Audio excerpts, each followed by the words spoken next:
Las citocinas son proteínas reguladoras de bajo peso molecular y son producidas por diversas células de nuestro organismo, principalmente por las células de defensa o leucocitos. Sin embargo, las citocinas no solamente pueden ser producidas por células de defensa. Existen células que no forman parte del sistema inmunológico que pueden producir citocinas, como por ejemplo las células endoteliales. Muchas de estas citocinas se denominan interleucinas y se han descrito hasta 29 interleucinas.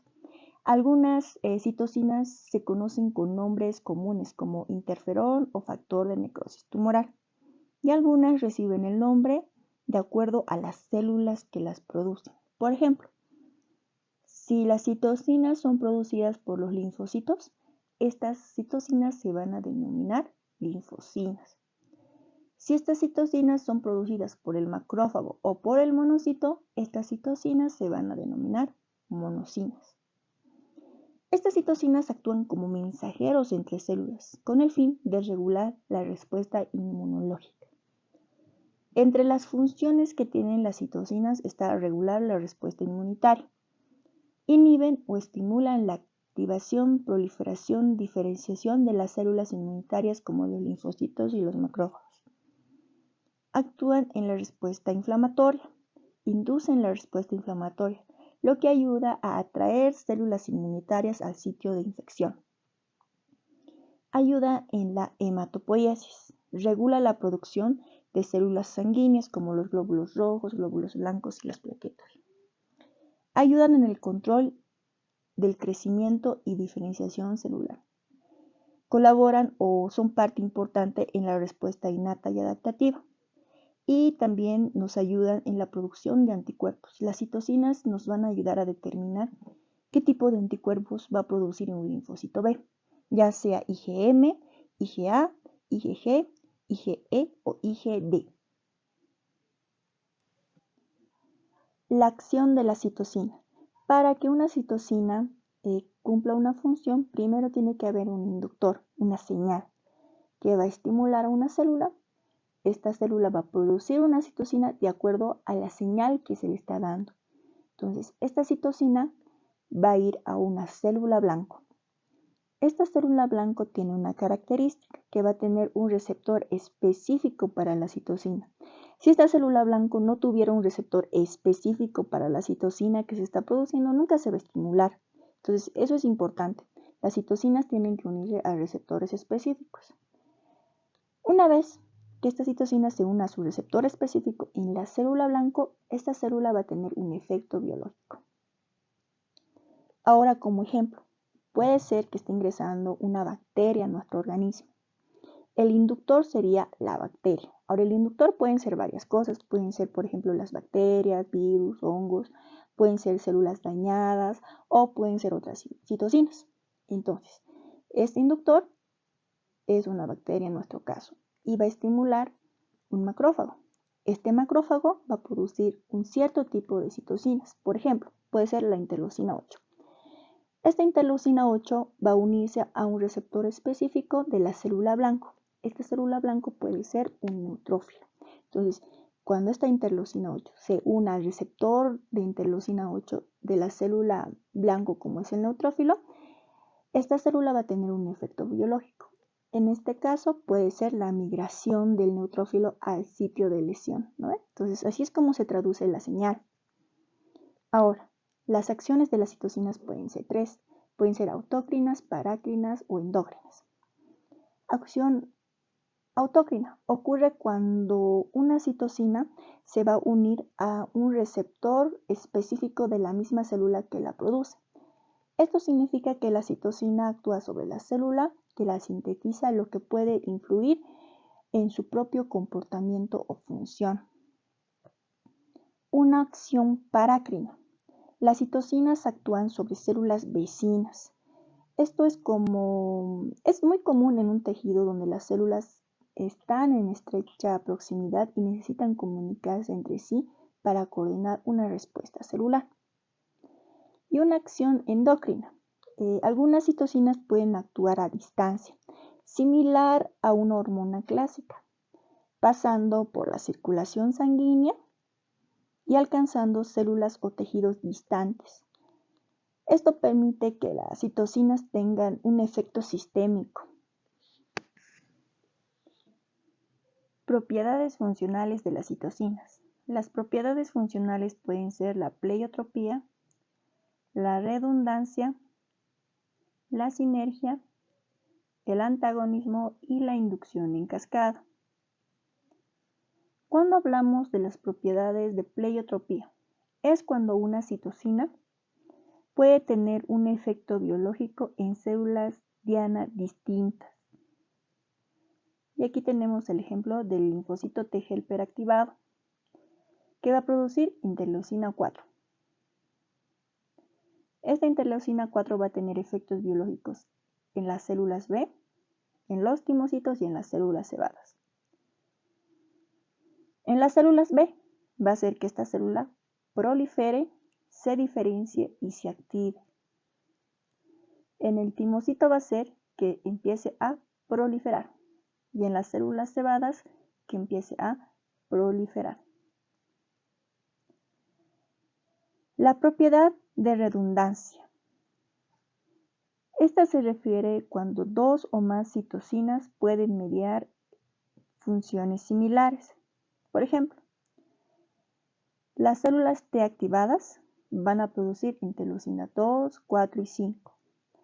Estas interleucinas van a hacer que esta célula B empiecen a proliferar. La propiedad de sinergia. Esta se refiere a la acción combinada de dos o más citocinas sobre una célula diana, produciendo un efecto biológico mayor. Y aquí podemos observar un linfocito T activado que va a producir interleucina 4 y 5. La interleucina 4 va a hacer que esta célula B empiece a producir IgE y la interleucina 5 va a potenciar más este efecto. Entonces ya tenemos dos interleucinas que van a hacer que este linfocito B empiece a producir IgE.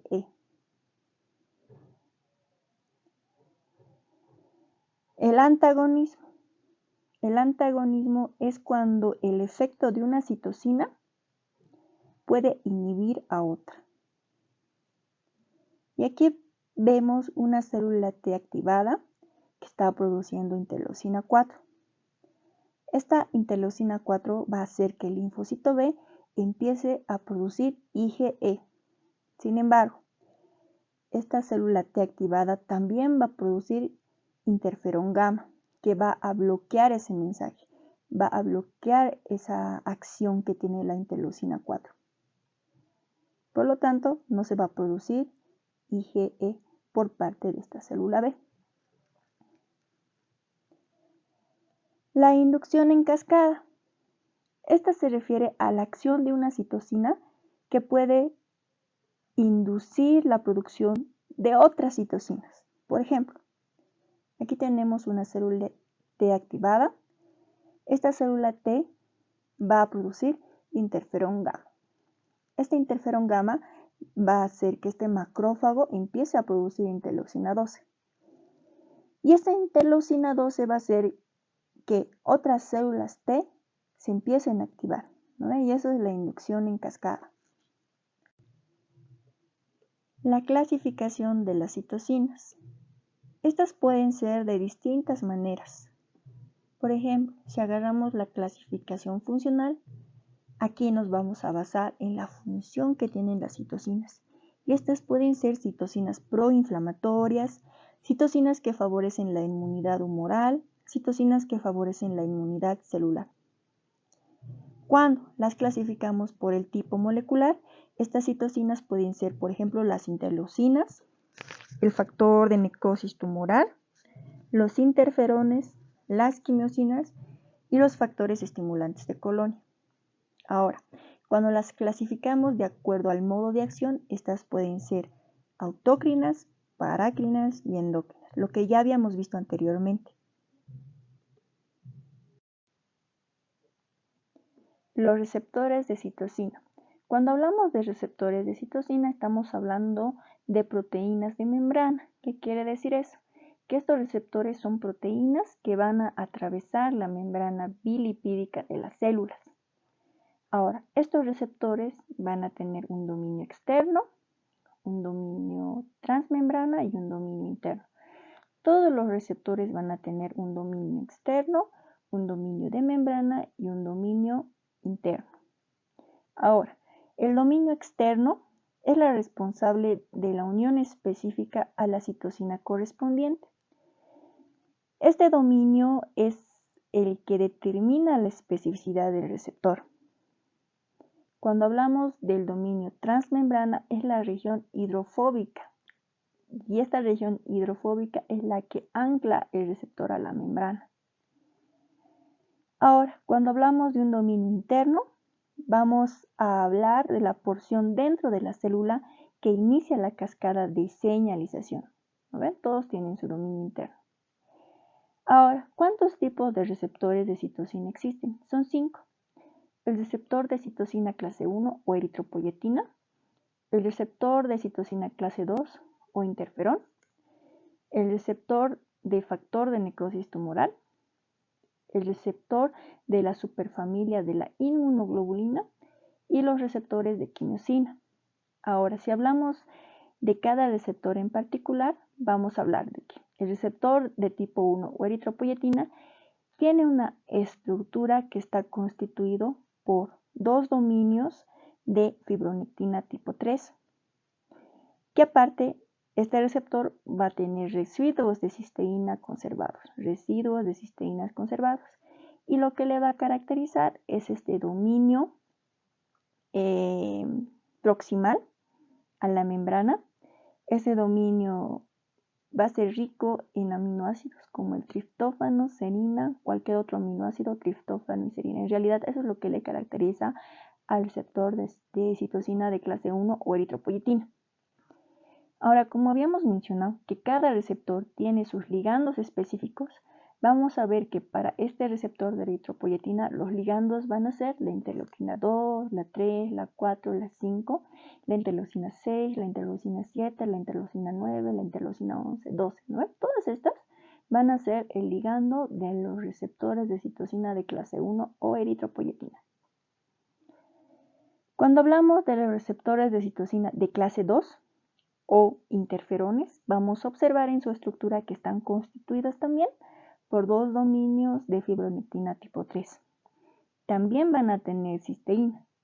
Sin embargo, estas van a carecer de los aminoácidos de triptófano, serina, cualquier otro aminoácido, triptófano y serina. No es como el 1, ¿no? El tipo 1 sí va a tener esta secuencia de aminoácidos, el tipo 2 no. Y los ligandos para los receptores de citosina clase 2 o de tipo interferón van a ser el interferón alfa, interferón beta, interferón gamma, la interleuquina 10, la interleuquina 19, la interleuquina 20, la interleucina 22, la interleucina 24, la interleucina 29, la interleucina 28 y la interleucina 29. ¿No ven? Entonces todas estas citocinas van a ser sus ligandos de este receptor.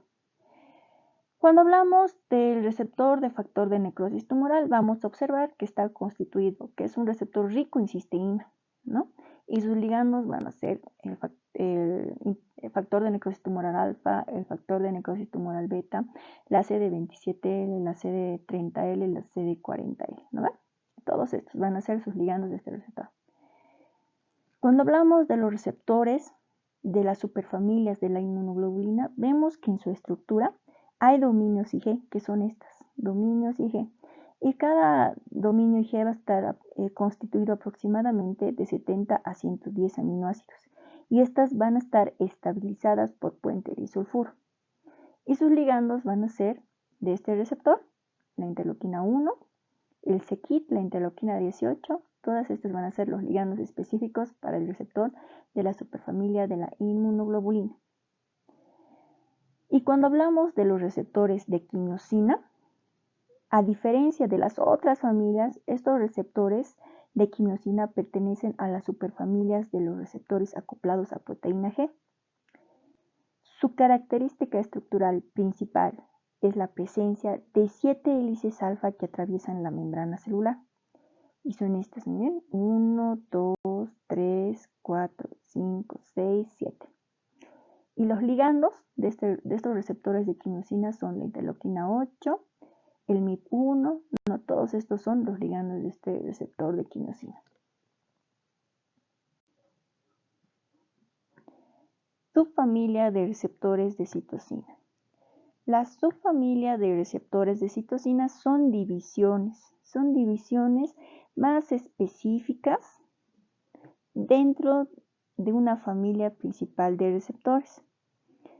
Los miembros de una familia o de una subfamilia de receptores son estructural y funcionalmente similares entre sí que con otros miembros de la misma familia. Y aquí les voy a mostrar ejemplos. Aquí vemos un receptor para el factor estimulante de colonias, ¿no? Este es un receptor para el factor estimulante de colonias de granulocitos y monocitos. Aquí vemos otro receptor que es específico para la interleucina 3. Y aquí vemos otro receptor que es específico para la interleucina 5. Estos receptores son similares, o sea, tienen un dominio externo, un dominio transmembrana y un dominio interno. Y estos receptores forman parte de los receptores de la citosina clase 1 o eritropoyetina. Y aquí están, miren. El factor estimulante de colonias de granulocitos y monocitos, aquí está. Su receptor específico. La interleucina 3, aquí está. Este es su receptor específico. La interleucina 5, aquí está. Y aquí está su receptor específico. Entonces, estos tres receptores forman parte de los receptores de citosina de clase 1 o eritropoyetina. Sin embargo, estos tres tienen algo en común, que es una subunidad beta.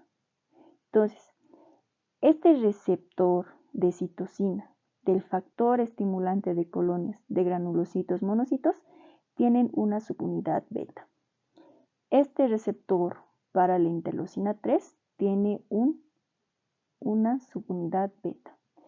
Este receptor específico para la interleucina 5 tiene una subunidad beta. Y así es como se las clasifica en subfamilias. Y aquí hay otro ejemplo. Por ejemplo, este es un receptor específico para la interleucina 2. Este es un receptor específico para la interleucina 15. Este es un receptor específico para la interleucina 7. Este es un receptor específico para la interleucina 9. Este es un receptor específico para la interleucina 4. Aquí están los receptores. Receptores específicos para la interleucina 2. Receptor específico para la interleucina 15. Receptor específico para la interleucina 7. Receptor específico para la interleucina 9. Receptor específico para la interleucina 4. Entonces, todos estos receptores forman parte de los receptores de citosina clase 1 o eritropoyetina. Sin embargo, estos 5 receptores tienen algo en común, que es la subunidad gamma. ¿No ven? Entonces, este receptor para la interleuquina 2 tiene una subunidad gamma. Este receptor para la interleucina 15 tiene una subunidad gamma. Este receptor para la interleucina 7 tiene una subunidad gamma. Este receptor para la interleuquina 9 tiene una subunidad gamma. Y este receptor para la interleucina 4 tiene una subunidad gamma. Entonces, esa es la que la caracteriza y por eso se han clasificado en la subfamilia de los receptores de interleuquina 2 por la subunidad gamma común que tienen. Y aquí está otro ejemplo, ¿no? Aquí están los receptores específicos para la interleucina 6, el receptor específico para la interleucina 11 y el receptor específico para el factor neurotrófico ciliar, un receptor específico para el factor inhibidor de leucemia y el oncostatic M. ¿No ves? Entonces, estas citosinas, estos receptores van a pertenecer a los receptores de citosina clase 1 o eritropoyetina. Aquí está, la interleucina 6.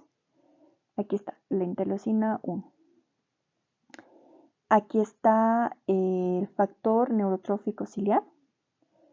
Y aquí está lo que es el oncostatic M, ¿no ve? Que forman parte de los ligandos de los receptores de citosina clase 1 o eritropoyetina. Y estos tienen en común la subunidad GP130 o glucoproteína 130, ¿no ven? Entonces, de la interleucina 6, glucoproteína 130. De la interleuquina 11, glucoproteína 130. Del factor neurotrófico ciliar, la GP130, glucoproteína 130. Y del factor inhibidor de la leucemia, oncostatic M, aquí está la glucoproteína 130, ¿no? Entonces, es una clasificación de acuerdo a las subunidades, una subfamilia. De un solo receptor de citosina hemos sacado 3 subfamilias en este ejemplo, ¿no? Y cada subfamilia tiene una característica. Esta, la subunidad beta común. Esta, la subunidad gamma común. Y esta, la subunidad GP130 común. Ahora vamos a hablar de la afinidad que tiene cada receptor. Y como ejemplo en esta imagen vemos los receptores para interleucina 2. Entonces, esta es la interleucina 2 y su receptor. Interleucina 2 y su receptor. Interleucina 2 y su receptor. Ahora, estos receptores de interleucina 2 pueden tener afinidad baja, afinidad intermedia y afinidad alta. Eso va a depender de las cadenas que cada receptor tenga. Por ejemplo, este receptor para interleucina 2 de afinidad baja va a estar constituida por una cadena alfa. Este receptor de afinidad intermedia para la interleucina 2 va a estar constituida por 2 cadenas, una beta y una gamma. Y este receptor de alta afinidad para la interleucina 2 va a estar constituida por 3 cadenas, una alfa, una beta y una gamma, ¿no? Entonces, si se dan cuenta, los receptores cambian, ¿no ve? O sea, este receptor para la interleucina 2 está constituido por una sola cadena, esta por 2 cadenas, esta por 3 cadenas. Y esa variabilidad de receptores va a depender del tipo de células en el cual se presenten estos receptores. Por ejemplo, los receptores de alta afinidad, que están constituidas por 3 cadenas, alfa, beta y gamma, y las de afinidad baja, que están constituidas por cadenas alfa, se van a encontrar en las células T CD4 colaboradoras, en las células T CD8 citotóxicas activadas. También podemos observarlas en las células B activadas, ¿no? Entonces, de alta y baja afinidad. Ahora, cuando hablamos de afinidad intermedia, los receptores de interleuquina 2 de afinidad intermedia las vamos a encontrar en células natural killer, en células T en reposo, ¿no? Entonces, cada receptor va a depender del tipo de célula en el cual se encuentre. Y la afinidad alta, baja o intermedia va a depender de por cuántas cadenas este receptor está constituido. Ahora, la constante de disociación para la afinidad baja es de 10 a la menos 8. La constante de disociación para la afinidad intermedia es de 10 a la menos 9. Y la afinidad alta, la constante de disociación para la afinidad alta es de 10 a la menos 11, ¿no ve? Entonces, este cuadro prácticamente te habla de afinidad, de por cuántas cadenas puede estar constituido un receptor de citosina, en qué tipo de célula se encuentra y cómo es la afinidad. ¿Será afinidad baja, afinidad intermedia o afinidad alta? Vías de señalización de las citosinas. En esta imagen podemos observar un modelo general de traducción de señal mediada por la mayor parte de los receptores de citosina de clase 1 o hematopoietina y de clase 2 o de interferón. Esta vía de señalización se denomina JAK-STAT. En esta imagen podemos observar un receptor de citosina. Aquí está la cadena beta y la cadena alfa. También vamos a observar una tirosinquinasa JAK. Y hay que mencionar también a la proteína STAT que está en el citoplasma. Entonces, cuando la citosina se una a su receptor específico, este receptor se va a dimerizar. ¿Qué quiere decir eso? Que se van a unir, se van a juntar tanto la cadena alfa como la cadena beta. Y se va a formar un complejo citosina-receptor.